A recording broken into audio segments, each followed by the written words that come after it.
जय हिंद प्यारे साथियों, मैं EMST टाइगर आप सभी का अपने प्यारे से चैनल EMST टाइगर क्लासेस में स्वागत करता हूं।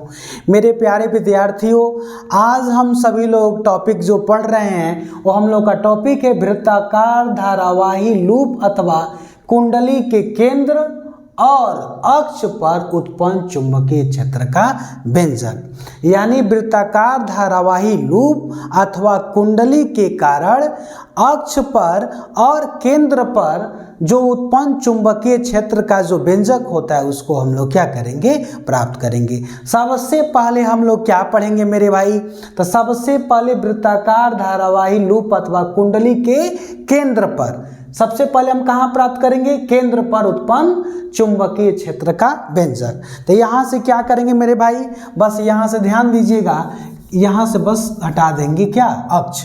अब आपका हो गया क्या, वृत्ताकार धारावाही लूप अथवा कुंडली के केंद्र पर उत्पन्न चुंबकीय क्षेत्र का व्यंजक। एक बार हम लोग केंद्र पर प्रूव करेंगे और एक बार हम लोग किस पे प्रूव करेंगे, अक्ष पे प्रूव करेंगे। मेरे प्यारे विद्यार्थियों ध्यान दीजिएगा, ये जो टॉपिक है ना बहुत ही ज़्यादा भी वेरी इंपॉर्टेंट है और इसको आपको एकदम लर्निंग कर लेना चाहिए, क्योंकि इस क्वेश्चन के एग्जाम में आने की पॉसिबिलिटी बहुत ही ज़्यादा रहती है। अब या तो केंद्र पर पूछ ले या तो आपको अक्ष पर पूछ ले। अब दोनों में से आप गॉड गिफ्टेड हैं कि आपके पेपर में कौन सा प्रश्न आएगा। अब आइए इस पर पहले हम लोग टॉपिक पे आते हैं। राइट, देखिएगा इसमें क्या किया गया है, एक चालक तार को क्या किया गया है, एक चालक तार को r त्रिज्या के वृत्ताकार कुंडली के रूप में मोड़ दिया गया है। एक चालक तार है उसको क्या किया गया है, r त्रिज्या के वृत्ताकार कुंडली के रूप में क्या कर दिया गया, मोड़ दिया गया है, जिसका केंद्र क्या है, O है। अब इस चालक तार में जब हम I एम्पियर की धारा क्या करते हैं, देखिएगा इस जो वृत्ताकार जो कुंडली है उसमें हम I एम्पियर की धारा प्रवाहित करते हैं। जब I एम्पियर की धारा इसमें प्रवाहित होती है और ये जो आप वृत्ताकार कुंडली देख रहे हैं इसका एक छोटा छोटा सा अल्पांश भाग ले लिया गया है और इस अल्पांश भाग के द्वारा केंद्र पर कितना अंतरित कोण होगा उसको पहले निकालेंगे। फिर उस पूरे जो परिधि जो है छोटा छोटा भाग में जिसको बांटा गया है परिधि को, यानी संपूर्ण अल्पांश भाग के द्वारा केंद्र पर कितना अंतरित कोण होगा उसको हम लोग क्या करेंगे, ज्ञात करेंगे। आइए ध्यान देते हैं। अब आते हैं, सबसे पहले आते हैं, प्रूव करते हैं बायो-सेवर्ट के नियम से। बायो-सेवर्ट के नियम से, बायो-सेवर्ट के नियम में क्या होता है, नियम से ध्यान दीजिएगा, ध्यान देंगे। अल्पांश लंबाई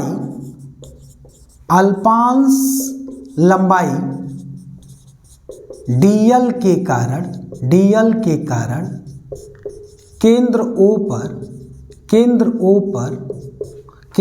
पर उत्पन्न चुंबकीय क्षेत्र dB इक्वल टू आपको पता है μ0/4 इंटू IDL sin θ/r²। ध्यान दीजिएगा, इसको हम मान लेंगे इक्वेशन नंबर फर्स्ट। ध्यान दीजिएगा मेरे प्यारे विद्यार्थियों। अब आज फिगर में देख रहे हैं कि जो अल्पांश भाग जो dl है और ये जो वृत्त की त्रिज्या r है, ये प्रत्येक बिंदु पर कितना डिग्री का कोण बनाएंगे, 90 डिग्री का कोण बनाएंगे। कितना डिग्री का कोण बनाएंगे, किसी भी पॉइंट पर जाएंगे, अगर यहीं पे अल्पांश लंबाई ले लेते हैं और यहाँ से लंब डालते हैं तो यहाँ पर भी कितना डिग्री का कोण बनेगा, 90 डिग्री का।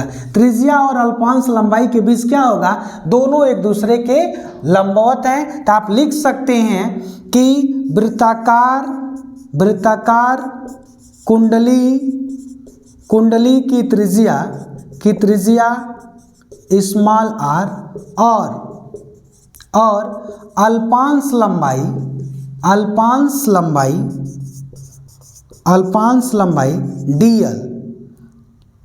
dl के बीच बना कोण 90 डिग्री है। कितना डिग्री है, 90 डिग्री है।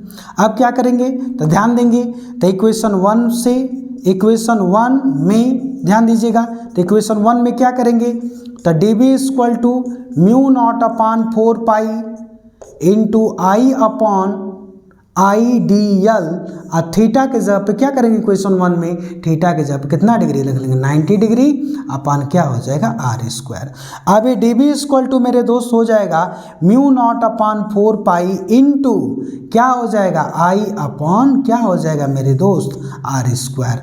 आई D L upon R square. Sine 90 का वैल्यू क्या होता है, 1 होता है। मेरे भाई ध्यान दीजिएगा, यानी कि ए आपने जो प्राप्त किया वो क्या प्राप्त किया, तो एक अल्पांश लंबाई dl के कारण जो केंद्र पर उत्पन्न चुंबकीय क्षेत्र है वो इतना है। कितना है, तो dB equal to mu not upon 4 pi into I D L upon R square.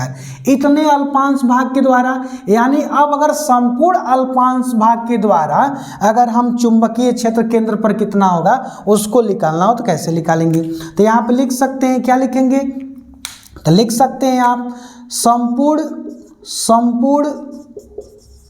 अल्पांशों के द्वारा, यानी ये छोटा नहीं है, पूरा अल्पांश ले लिया जो छोटे छोटे भाग में डिवाइड किया गया है। संपूर्ण अल्पांशों द्वारा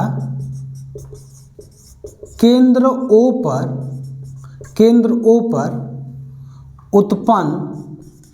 पर उत्पन्न चुंबकीय क्षेत्र B इक्वल टू क्या हो जाएगा, तो समेसन लगा लेंगे।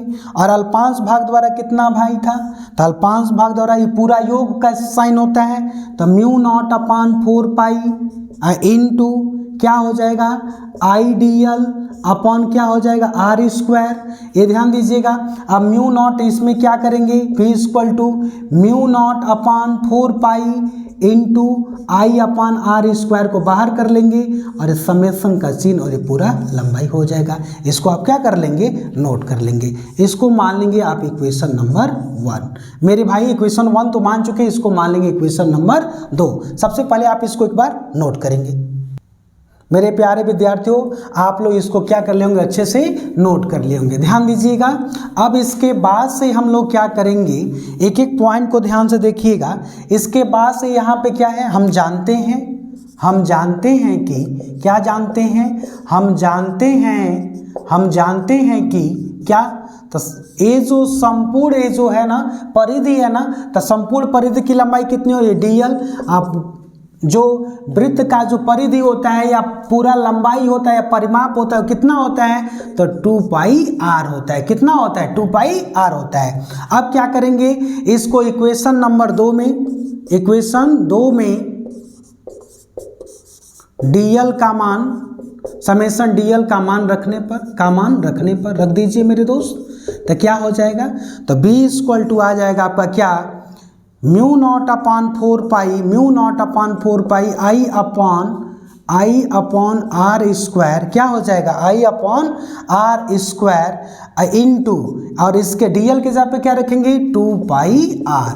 क्या रखेंगे, 2 पाई आर।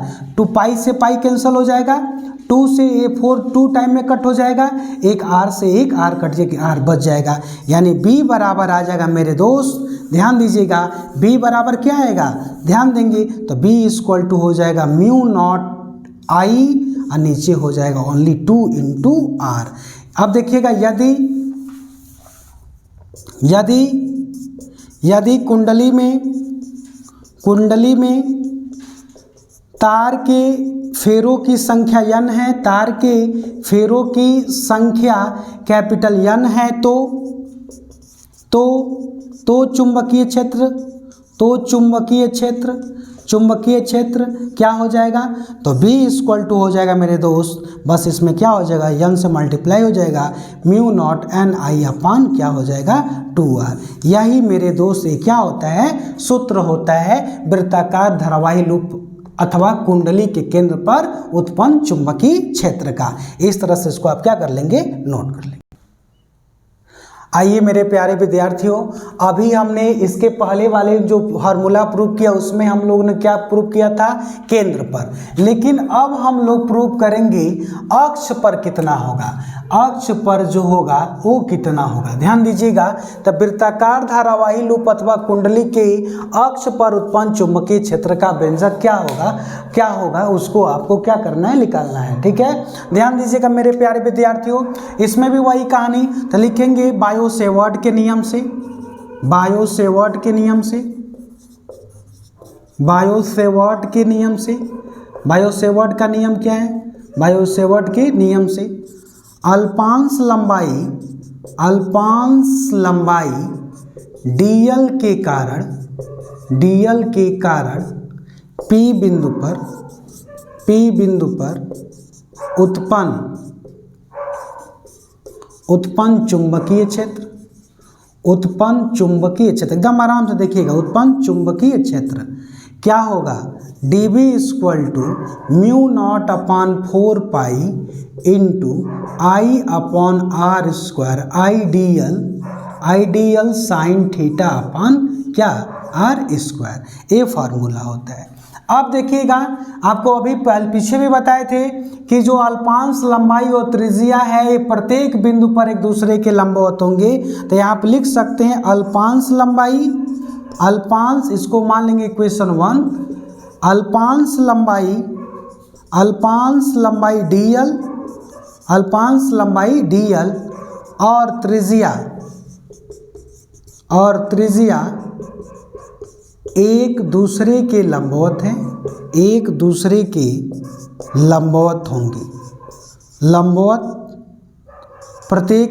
होंगे, प्रत्येक बिंदु पर होंगे। तो क्या होगा, थीटा बराबर कितना लिख लेंगे, 90 डिग्री। अब लिखेंगे इक्वेशन नंबर 1 से, तो इक्वेशन नंबर 1 में कर लेंगे, 1 में तो क्या करेंगे, थीटा के जगह पे क्या रखेंगे, 90 डिग्री। तो B = μ0/4 into I/dl sign 90 upon क्या हो जाएगा, r²। साइन 90 का वैल्यू क्या होता है मेरे दोस्त, 1। तो dB = हो जाएगा μ0/4 इंटू I/dl अपॉन r²। ए हो गया, ए अल्पांश भाग के द्वारा जो P बिंदु पर उत्पन्न चुंबकीय क्षेत्र है उसका ये क्या हो गया, फार्मूला आ गया। अब मेरे भाई ध्यान दीजिएगा, फिगर में आइए। ए P बिंदु पर जो है वो जो चुंबकीय क्षेत्र जो है अल्पांश चुंबकीय क्षेत्र, इसको दो घटक में विभाजित किया गया है, जिसमें लंबवत घटक dB cos फाई और dB डैश cos फाई परिमाण में बराबर है, लेकिन दिशा में दोनों एक दूसरे के क्या हैं, परिमाण में बराबर हैं लेकिन दिशा में एक दूसरे के विपरीत हैं। अतः एक cos फाई वाला दोनों जो पद होगा एक दूसरे को क्या कर लेंगे, निरस्त कर लेंगे। अब देखिएगा, जबकि जो अनुदिश घटक जो है dB sin फाई और dB डैश sin फाई, ये दोनों की दिशा क्या है, जो क्षैतिज घटक है दोनों की दिशा क्या है, समान है। अतः ये दोनों एक दूसरे से क्या हो जाएंगे, जुड़ जाएंगे। तो अतः नोट कर सकते हैं, अतः P बिंदु पर परिणामी चुंबकीय क्षेत्र पूरा टोटल निकालेंगे तो क्या हो जाएगा, B = तो क्या लगा देंगे, A लगा देंगे और इसके बाद से लगा देंगे क्या, तो आपका हो जाएगा dB sin फाई। क्या हो जाएगा, dB sin फाई। मेरे प्यारे विद्यार्थियों, अब ध्यान दीजिएगा, ये dB का जो मान निकाले हैं यहाँ पे लाकर रख दीजिए। तो यहाँ इसको मान लीजिए, अगर मानते हैं तो इक्वेशन 2 मान लीजिए। तो लिखेंगे इक्वेशन नंबर 2 में dB का मान रखने पर, ध्यान दीजिएगा, dB का मान क्या कर देंगे, रख देंगे। तो मेरे प्यारे विद्यार्थियों, अगर आप dB का मान रखते हैं तो क्या हो जाएगा, तो आपका मान आ जाएगा μ0/4 I/r² आइडियल और ये क्या हो जाएगा, आइडियल इंटू साइन फाई। क्या हो जाएगा, साइन फाई। मेरे प्यारे विद्यार्थियों, आप इसको एक बार अच्छे से नोट करेंगे। मेरे प्यारे विद्यार्थियों, यहाँ तक आप नोट कर लिए होंगे, इसके आगे देखेंगे हम। ध्यान दीजिएगा, एक एक पॉइंट पर ध्यान दीजिए, आपका बहुत आसानी से क्या हो जाएगा, प्रूफ हो जाएगा। एकदम ध्यान दीजिए। अब आपको करना क्या होगा, इतना तो आपने प्रूव कर लिया, इसके बाद से यहाँ पे देख रहे हैं mu not upon 4 pi I upon R. ये जो आई अपॉन ये जो है आर स्क्वायर होगा, क्या होगा, आर स्क्वायर।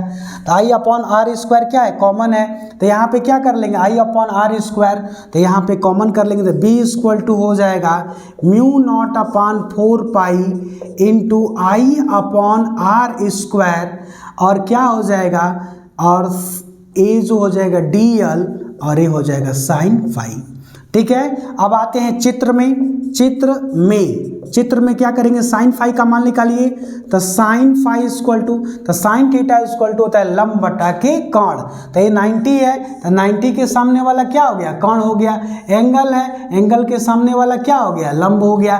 तो ये लंब जो हो जाएगा वो क्या हो जाएगा, आर हो जाएगा, और कोण जो हो जाएगा वो क्या हो जाएगा, स्मॉल आर हो जाएगा। अब इसको अगर मान लेते हैं इक्वेशन नंबर 3, तो फिर क्या करेंगे, इक्वेशन नंबर 3 में साइन फाई का मान रखने पर, साइन फाई का मान क्या कर देंगे, रख देंगे मेरे दोस्त। ध्यान दीजिएगा एकदम आराम से। तो b इक्वल टू क्या होगा, mu not upon 4 pi into I upon R square into sine phi का वैल्यू बाहर निकाल देंगे तो कितना होगा, capital R upon small R, और इंटीग्रेशन क्या लगा देंगे, dl, क्या कर देंगे, dl। अब ये क्या हो जाएगा, b इक्वल टू हो जाएगा mu not upon 4 pi into क्या हो जाएगा, आई आर अपॉन ये क्या हो जाएगा, आर का क्यूब। अब यहाँ से ध्यान देंगे, और इधर क्या हो जाएगा, dl। अब हम जानते हैं, क्या जानते हैं, हम जानते हैं कि क्या जानते हैं, ध्यान दीजिएगा। तो हम जानते हैं, दो चीज़ें यहीं से देख लेंगे, तो इंटीग्रेशन dl इक्वल टू हो जाएगा 2 पाई, और त्रिज्या क्या है, कैपिटल आर है, तो 2 पाई कैपिटल आर। और एक चीज़ याद रखिएगा, तो यहाँ पे रख देंगे तो क्या हो जाएगा, अब यहाँ से तब आपका फार्मूला बन जाएगा मेरे दोस्त। ध्यान दीजिएगा, ये आपका फार्मूला हो जाएगा, यहाँ पे वैल्यू पुट कर देंगे तो क्या फार्मूला हो जाएगा, तो यहाँ से जब वैल्यू पुट करेंगे, किसका वैल्यू, ए वाला वैल्यू ले जाके, तो b इक्वल टू हो जाएगा आपका mu not upon 4 pi into I capital R upon R cube, और dl के जगह पे क्या नोट कर लेंगे, 2 पाई आर, 2 पाई कैपिटल आर। अब देखिएगा, पाई से पाई कट गया, और 2 से 4 कट गया 2 टाइम में।